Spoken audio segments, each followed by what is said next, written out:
So if you haven't already noticed, there's been some pretty major events going on lately. One of them being the Cody Ko situation. A relatively popular YouTuber, Tana, which a lot of people don't really seem to like her, came out and said that Cody Ko, in his mid-20s, had sex with her when she was 17, which, amongst most of the human population, at least in the States, is not okay. That's a pretty big no-no. And today, I'm going to be displaying some of the things that other YouTubers have said already and adding my own 2 cents. That said, let's get into the video.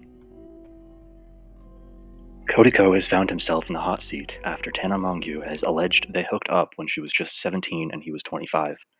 If you've got no clue what any of this drama is about or why these two are famous, I've got you. Cody is a YouTuber who got his start on Vine. He currently has 6.16 million subscribers on YouTube and uploads a mix of comedy and commentary videos. Tana is a YouTuber turned internet personality and has a massive 8.5 million followers on TikTok and 6 million followers on Instagram. You might also remember Tana for the failed shitstorm that was TanaCon, or her brief marriage to controversial YouTuber Jake Paul. I forgot about that. Anyway, Tana briefly mentioned her dalliance with Cody on her podcast, Cancelled, when she was asked which of her previous sexual partners had the quote-unquote smallest dick. And boy, she did not stutter. "Oh my god, no one look at me. Cody Ko, I can say that, I was literally 17, she alleged. Yes, I'm mocking her because I don't like her that much either. But it's still kind of a fucked up situation regardless. Tana Mongeau talked about the Cody Ko situation on her podcast. In a later episode, she addressed the subject again, saying it wasn't something to make light of. At every other show, we were saying the craziest shit about people. However, I understand that this isn't just some crazy tea, she said. I hooked up with Cody Ko when I was 17 and he was 25. Yeah, it happened. At 25 now, I would never do anything like that. So I'm like, what the fuck was wrong with you? Yeah, I'm asking the same goddamn thing. But I don't associate it or hold it with trauma, she alleged. I understand where, now as a grown adult, that you can say you were taken advantage of. After Tana received some backlash for her Cody claims, she appeared on her besties podcast, Just Trish, hosted by Trisha Paytas. The thing that was actually really heartbreaking to me and kind of crazy to me is after it started going viral, seeing so many people not believing me and being like, it's Tana, so who cares, she told Trisha. We don't need to lie about fucked up shit about other people too. Like, keep people entertained.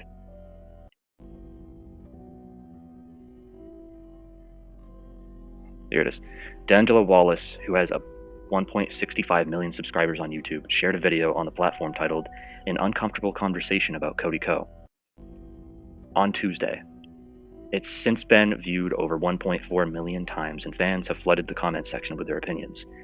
He claims the YouTuber is not only avoiding speaking out about the topic, but has allegedly scrubbed comments from his YouTube videos, and Reddit posts have been removed. You know that people are ignoring this because nobody's working harder to bury this story than you, and you're getting away with it because commentary YouTube has a serious problem, D'Angelo alleged. I can't blame any of your viewers or my viewers for not hearing about this because you've done such a good job hiding it up until now that I only found out about it recently.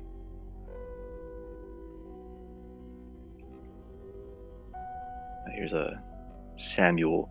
D'Angelo Wallace has recently released a video going over allegations levied against Cody Ko by Tana Mongeau. Super good humor. Came out, guys. We're talking about the allegations. Someone has been alleging for years now that you, one of the largest commentary creators on YouTube, knowingly committed a crime against her when she was a minor. But YouTubers and viewers alike are ignoring and discrediting these allegations solely because the person making them happens to be an unlikable woman online, Tana Mongeau. Once again, the drama, the news, we got our fingers on the pulse of the internet world, and that's what we do, guys. Yeah! In one of the craziest little conflagrations of all time in regard to social media, which was Vine. Like, he blew up. Logan Paul, Jake Paul, all these guys, Cody Ko, everybody came from Vine. Hey, happy Tuesday. Have a good one. Yep, thanks, I wish I had done that when I was younger. Tana, on the other hand, was an up-and-coming creator who gained fame from posting her story videos and vlogs, which were both extremely popular. She also had a TanaCon thing, you know, fucking iDubbbz made a video on her and stuff. They're both staples in the YouTube minds. Guys, I've spent the last few hours millionaire matchmaking, and I'm just really trying to get James and Jeff to be together, and it's like... Now the camera's on, you're not gonna laugh at my jokes. Neither of them are conversationalists. I don't understand it. It's 2016 though, so Tana's video was posted in May of 2016, and Cody's video went live in December of 2016. Right, I'm here with YouTube sensation Tana. Is it? YouTube sensation Tana, is it? Is it Tana? Don't ever do this to me again. Cody's video, they would be reacting to some of his first Vines. Again, there was awkwardness, but they seemed pretty comfortable around each other. They seemed like friends. They seemed like they, hang out in real life, that type of thing. No, wait. Also, why do you look like plastic surgery different? I had like a fisheye lens on, dude. That was it. You look like you have lots of plastic surgery. Bazinga! They do. It seems like, and it's bad. It is during this time the incident would occur. You see, the two of them were hanging out with each other frequently, and were even seen making out at Playlist Live during 2016. It's a content creator convention, cringe convention, basically. And then time goes by. Tana comes out later on saying that her and Cody hooked up before. She said that on numerous occasions. Who's the smallest dick you ever had sex with? Oh my god, no one look at me, Cody Ko. Yep. There it is. There's a lot. She said it many times. I hooked up with Cody Ko when I was 17 and he was 25. At the beginning of their videos together being posted and them hooking up, Tana would have been 17 years old and Cody would have been 25 years old. Would maybe traumatize the average person more, but you've been through things that are so much more detrimental that you can kind of look back at these things and they don't really feel traumatizing. Like, Yikes. and that was kind of the situation I was in and like my perspective on it. But then I was like, No but at the same time, fucking like if way. I had a 17-year-old daughter or a little sister or something, like I would kill. And what makes things worse is that Cody was fully aware of her age. It wasn't like a one-off conversation type thing. Like they told Cody that Tana was underage and he still went with her. One time, I told a guy, I saw him making out with a girl at a party who was Really shitty underage, clip. and I pulled him aside and I was like, Shitty hey man, you probably don't quality. know, I know she like looks a little older, she's underage. Watch it. And he's like, oh my god, thank you for telling me. And then he turned I out think we can all agree that that's bad. 25-year-old famous guy, 17-year-old famous-ish come-up girl, right? Yeah. Pretty fucking bad, Umpaville. Pretty fucking bad. There's more to watch. His video is 33 minutes. I'm sure a lot of you have already seen it. I've got some other channels to check out that I'm trying to keep in this video. You should totally check out my other channels, by the way. There's my main Horror Stories channel. I've got a gaming channel that has some videos on it, and I've got a reacts channel that I haven't been putting too much work into. But if you like horror stories, I've got 204 videos here for you, just waiting to be listened to. Check it out if you've got time. Back to the video.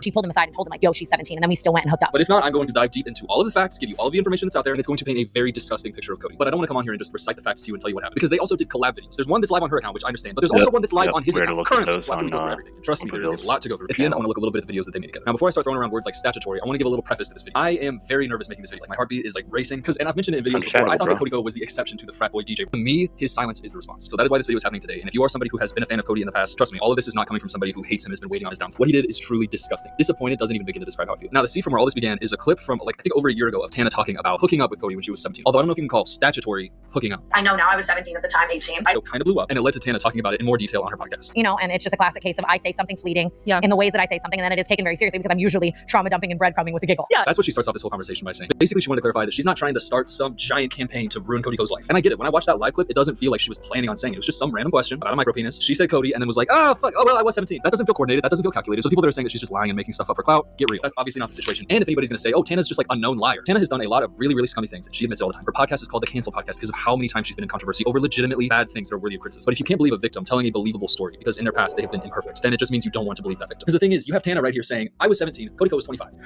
was a situation with Gabby Hanna at a playlist live where she pulled him aside and told him like, yo, she's 17, and then we still went and hooked up. And I can look at that and be like, why the fuck were you doing that? Oh my God, when you have Tana on a podcast talking about this like this, and then bringing up Gabby Hanna as a corroborating eyewitness, there's a part of you that's like, Gabby Hanna and Tana Mojo, that's your team? That's who we want to believe? But if anybody's feeling like that, I would say look to this clip from years ago before any of this ever came out of Gabby Hanna talking about this story. one time, I told a guy, I saw him making out with a girl at a party who was underage, and I pulled him aside and I was like, hey man, you probably don't know, I know she like looks a little older, she's underage. Watch it. And he's like, oh my god, thank you for telling me. And then he turned out. Now, excuse that being only 4 pixels. So that's the exact same story that Tana just told you. Yes. Like, actually, you've moved the goalposts to Mars. Because I grew up loving him, and I think you know what I mean? Like I was just like excited and a fan, and like, and I understand that that's where now as a grown adult you can say you were taken advantage of, but like I don't feel any of those emotions towards it. So that's why it's like, it's much easier to be like, oh, crucify someone when you feel those emotions. And that's a very important point that Tana makes there, where she is saying, she can reflect on this and be like, oh my God, that's horrible, that's disgusting, what a creep. And by creep, I mean criminal. But that she doesn't hold on to it with like hatred and like trauma in that way, which makes it so fucking insane that his response has been, very least an intimate one-on-one apology with Tana, and then a statement saying, hey, don't send Tana hate, because she's getting so much hate from his fucking fans, although I'm sure a lot less now that it's becoming a lot bigger. But so many people calling her a liar, just being really misogynistic towards her because of something that he did to her. If you are a human being with empathy, you would say, hey, I really fucked up. That was a long time ago. I feel horrible. I've talked to Tana about it. I don't even recognize the person that I was when I did that. But please stop sending Tana hate for this. It was not her fault. It was all mine. Like, do that! But no, your mind's a little bit more focused on the money. Got a solid point. Yes, maximize the money before I have to retire. That's the only way out of this at this point, bud. So, Early days me. I'm younger than you. The rest of this is why he dislikes Cody, or reasons to dislike Cody, on top of the subject of this video. So I'm going to go ahead and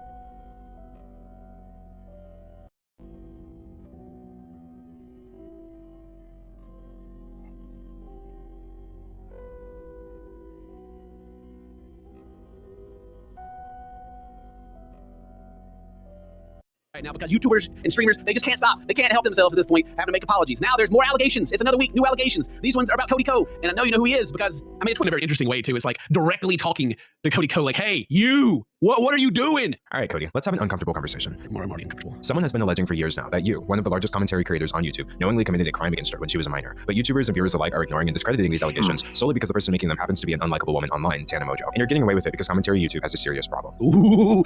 The situation has been talked about by smaller channels, it's been discussed at length on other platforms, and it keeps almost hitting the mainstream, like with this Rolling Stone article, with this H3 podcast discussion. A lot of people like him a lot, and they really are like doing any kind of mental gymnastic to just ignore it. And I don't even know, golly, I don't even talk about this. I'm very disconnected from what goes on YouTube, because as I've said many times in many videos, I do not like the YouTube space and other content creators. There's few of them that I'm cool with and I get along with them well, but there's just so many snakes. There's just so many of them out there. You just gotta be like, nah. But then when people get talk about it, and then I learn about it, well, I gotta talk about it so that you know about it. I'm probably gonna end up facing my own brunt of that as time goes on. I wouldn't be surprised if somebody found the clip on fucking TikTok of me losing my goddamn mind and making an ass of myself. I think that last TikTok video I did, which is why I don't touch TikTok anymore, is exactly... Last I saw, it either had a few hundred or a few thousand. I took one glance at it a while ago, and I was so fucking embarrassed I immediately just got off the app. Either way, it has more views than my channel has subscribers, which sucks a lot. But to save some grace, and to be honest with myself and cut myself some slack, other people have done much, much worse. Video because I can't do that based on someone else's allegations. Nobody can definitively take these allegations as proof, but at the same time, they should still be looked at and not treated as an open secret and swept under the rug like you're doing for so many years now. Woo! Which is actually a really good point. It's why, like, there's the point of commentary channels like us talking about it, because like, it's going to be a trending topic. This video is going to get views because people are like, oh God, kids talking about it, right? There's also... That's why I'm here. Spreading the awareness that these allegations exist, because it's like back with the Dr. Disrespect thing, like how nobody talked about it for years of why he was banned, and that just rubs me such the wrong way because you don't know what you're supporting. Why any of us should care is that the person has tried to come forward about her experience and has been met with the most vitriolic victim blaming I've seen in years. All right, let's go back. We're not doing it again. It's her, so it's very easy to victim blame the person that you don't like because you like the other person, right? It's kind of the classic situation where victim blaming is actually like, for some reason, okay for people, right? It's another reason why, like, whenever something bad happens and somebody finally comes out years later, and then all these other people start coming forward too. It's not because, like, strike while hot, oh, the bandwagon, let's jump on there. It's because it's a very uphill kind of battle, especially when someone's like either like more popular than you are. Say if you're not even a content creator and you're going up against a content creator, it's or a celebrity, like those situations that happen. We've seen it happen over and over again. Your status as one of YouTube's golden boys has made it possible for you to ignore a situation that almost anyone else would have had to respond to by now. That's what I kind of think in the back of my head too. Is like, God, over the years, right? This has been like a thing that's been going on forever. In Cody's position, the best thing for him to do for his own brand is to never acknowledge it, which is terrible. But like that's like the truth because his fans will take care of it for him, right? Gosh, yeah, and that's kind of what's happened. Yeah, that's literally what's happened here. And that's well, then you get things like this where enough people start talking about it to where like you have to acknowledge it. Like with Dr. Disrespect, like it got huge. He had to say something. Not on Twitter. But the reason most people are blissfully unaware of them is because you posted your vague apology not on Twitter, not on YouTube, but on Patreon, despite acknowledging in your apology that the clips were surfacing on Twitter. Not many people know that you've already lost fans over an eerily similar topic. You used to frequently feature and promote your college friend Colby Leachman in your videos until it came out that during your school days, Leachman's university put him on probation for the non-consensual videotaping of a sex act with another student, showing the video to other people, lying to the police about the video, and behaving horribly to that individual and at least one other woman. Damn. That's a lot. That's a like, lot. Holy shit. That's fucking ridiculous. I don't know why you'd stay friends with someone like that. If I had a 17-year-old daughter or a little sister or something, like I would kill. I would never let it fly. Now, that's true, okay? If I had, all right, which I do, 16 years of age, 17, younger people in my family, get in bed with a YouTuber that is 25, by the way, that I would absolutely be fucking seeing red over, You and me both. Dude, I'm 25, and just to hear that this dude is 25, he's been a popular content creator since before Vine was shut down, that's fucking insane. And he threw it away. It's wild. And this is where I wanted to start off by bringing up the age gaps again, too. When you're 25 years of age, I have to ask, what do you find in common with a 17-year-old? You know what I mean? Or an 18-year-old even, right? Because here's the thing, when you're 25, dog, you are out of college, you are in your career starting out, and especially when you're a big influencer like Cody Ko, you've already got a lot of money, fame, you've got things going for you at 25. How hard is it to not minor? Okay, the easiest part about making YouTube videos is waking up, getting to my computer, and never in the middle do I have to ever fight the urge to get involved with minors in the first place. This is winning spitting absolute facts. How hard is it to not get in bed with a fucking minor? Minor tries getting involved with you, it is your responsibility as a creator to cut that off and be the adult. It's not some imaginary nothing burger that someone squeaked out between their butt cheeks to try and ruin Cody Ko. It's a serious accusation that appears to have a lot of evidence about it. This is really, really bad. Really, really bad indeed. Pardon my potty mouth here, but this is fucking disgusting. Like, this is by far the most compelling piece of evidence presented because this is a completely separate third-party individual coming forward now with the same story years. It really is a pretty bad strategy here. This isn't something John Madden would draw up in the playbook.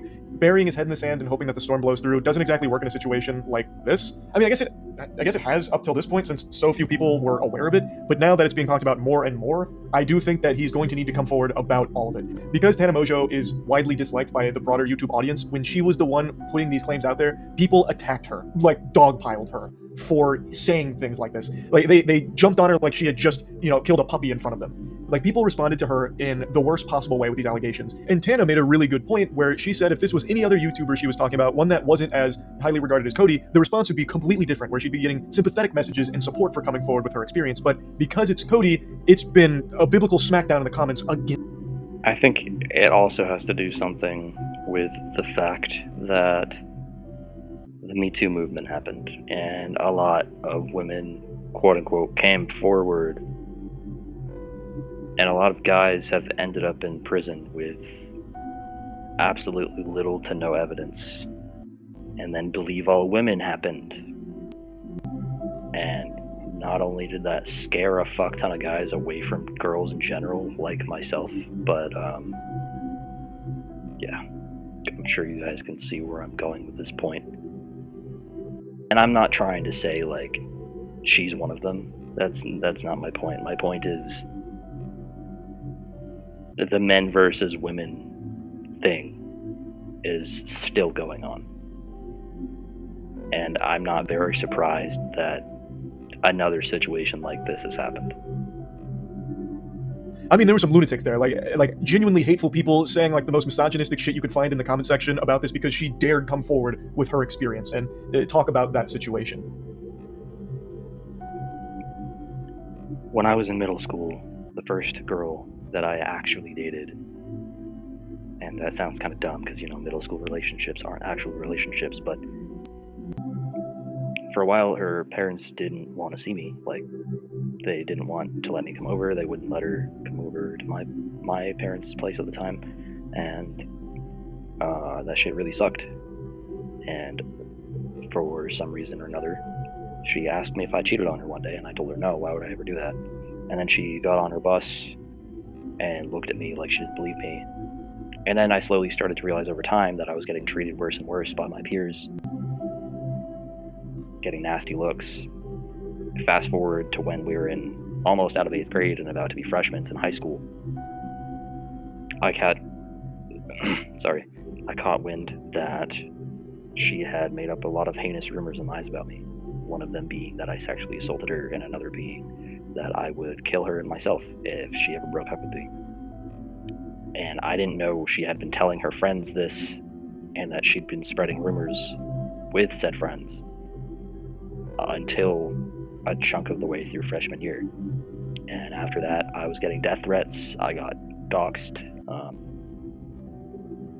rocks were thrown at the house, the place got egged, my window was broken, and I was on the 3rd fucking floor. It just sucked for a long time. I became a shut-in, and I started smoking weed way before I should have started, which led to me getting laced marijuana from somebody I shouldn't have trusted. That's a whole story in and of itself. It was laced with angel dust, by the way, which is supposed to kill you, if not make you permanently insane. I'm lucky to be alive, I suppose. Anyhow, if you guys think this situation is fucked up, and I'm sure many of you do, let me know what you think in the comment section. That said, thank you for watching the video, and I will catch y'all in the next one. Later.